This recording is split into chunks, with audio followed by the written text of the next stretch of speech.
भगवान श्री कृष्ण ने मथुरा वृंदावन को छोड़ने के बाद समुद्र तट पर द्वारका नगरी बसाई थी।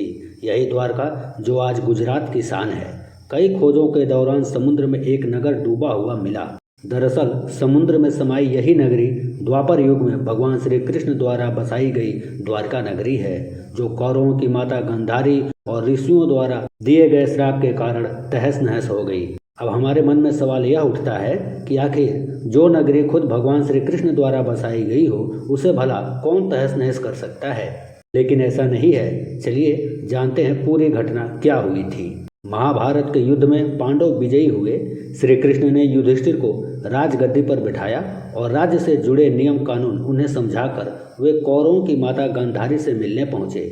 श्री कृष्ण के आने पर गांधारी फूट फूट कर रोने लगी और फिर क्रोधित होकर उन्हें श्राप दिया कि जिस तरह तुमने मेरे कुल का नाश किया है, तुम्हारे कुल का अंत भी इसी तरह होगा। भगवान श्री कृष्ण साक्षात परमेश्वर हैं। वो चाहते तो इस श्राप को निष्फल कर सकते थे, लेकिन उन्होंने मानव रूप के लिए अपने जन्म का मान रखा और गांधारी को प्रणाम करके कहा, माते, आपका दिया हुआ श्राप सिरोधार्य है, ऐसा ही होगा।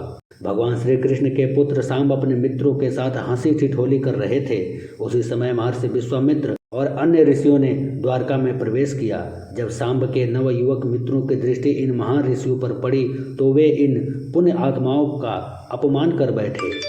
इन युवकों ने सांब को एक महिला के वेश में तैयार किया और महर्षि विश्वामित्र तथा अन्य ऋषियों के सामने पहुंचकर उनसे बोले, यह स्त्री गर्भवती है, आप देखकर बताइए कि इसके गर्भ से क्या उत्पन्न होगा। दोनों ही ऋषि युवकों के इस परिहास से अत्यंत क्रोधित हुए और उन्होंने कहा कि इसके गर्भ से एक मूसल उत्पन्न होगा, जिससे तुम जैसे दुष्ट, असभ्य और क्रूर लोग अपने समस्त कुल का नाश कर लेंगे। इस तरह से यदुवंशियों का नाश हो गया। उसके बाद प्रभु श्री कृष्ण भी अपने लीला समाप्त करके अपने धाम वैकुंठ वापस चले गए। उसके बाद अर्जुन मरे हुए यदुवंशियों का अंतिम संस्कार करने के बाद सभी गोपियों को लेकर द्वारका से बाहर निकल गए और जैसे ही वो द्वारका से बाहर निकले, पूरी की पूरी द्वारका समुद्र में समा गई। कई द्वारों का शहर होने के कारण द्वारिका नाम पड़ा था इसका। इस शहर के चारों ओर बहुत ही लंबी दीवार थी, जिसमें कई द्वार थे। वह दीवार आज भी समुद्र के तल में स्थित है। भारत के सबसे प्राचीन नगरों में से एक द्वारका नगरी है। ये 7 नगर हैं: द्वारिका, मथुरा, काशी, हरिद्वार, अवंतिका, कांची और अयोध्या। द्वारिका को द्वारावती, कुशस्थली, अनार्तक, ओखामंडल, गोमती द्वारिका, चक्रतीर्थ, अंतरद्वीप, वारिदुर्ग भी कहा जाता है। गुजरात राज्य के पश्चिमी सिरे पर समुद्र के किनारे स्थित 4 धामों में से एक धाम और 7 पवित्र पुरियों में से एक पुरी है द्वारिका। द्वारिका 2 हैं, गोमती द्वारिका और बेट द्वारिका। गोमती द्वारिका धाम है, बेट द्वारिका पुरी है। बेट द्वारिका के लिए समुद्र मार्ग से जाना पड़ता है। श्री कृष्ण ने राजा कंस का वध कर दिया तो कंस के ससुर मगधपति जरासंध ने श्री कृष्ण और यादवों का नामो निशान मिटा देने की ठान रखी थी।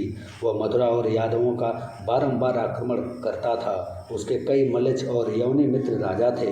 अंततः यादवों की सुरक्षा को ध्यान में रखते हुए श्री कृष्ण ने मथुरा को छोड़ने का निर्णय लिया था। विंता के पुत्र गरुड़ की सलाह एवं कुकुटभी के आमंत्रण पर श्री कृष्ण कुशस्थली आ गए।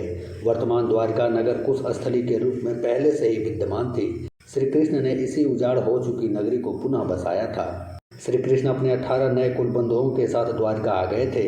यहीं 36 वर्ष राज करने के बाद वह अपने धाम वैकुंठ वापस चले गए थे।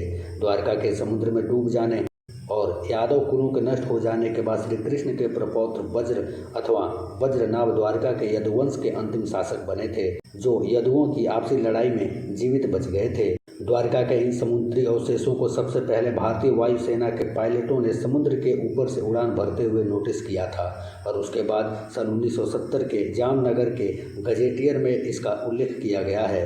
उसके बाद से इन खंडों के बारे में दावों प्रतिदावों का दौर चलता पड़ा। जिसकी शुरुआत वायुसेना ने की थी, उसकी सच्चाई भारतीय नौसेना ने सफलतापूर्वक उजागर कर दिया था। एक समय था जब लोग द्वारका नगरी को काल्पनिक कहा करते थे, लेकिन इस कल्पना को सच साबित कर दिखाया आर्कियोलॉजिस्ट प्रोफेसर SR राव ने।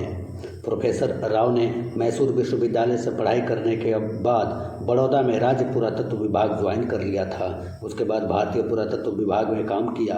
गुजरात में कच्छ की खाड़ी के पास स्थित द्वारका नगर समुद्र तटीय क्षेत्र में नौसेना के गोताखोरों की मदद से पूरा विशेषज्ञों ने व्यापक सर्वेक्षण के बाद समुद्र के भीतर उत्खनन कार्य किया और वहां पड़े चूना पत्थरों के खंडों को भी ढूंढ निकाला। नौसेना के गोताखोरों ने 40,000 वर्ग मीटर के दायरे में यह उत्खनन किया और वहां पड़े भवनों के खंडों के नमूने एकत्र किए, जिन्हें आरंभिक तौर पर चूना पत्थर बताया गया था। पुरातत्व विशेषज्ञों ने बताया कि ये खंड बहुत ही विशाल और समृद्धशाली नगर और मंदिर के अवशेष हैं।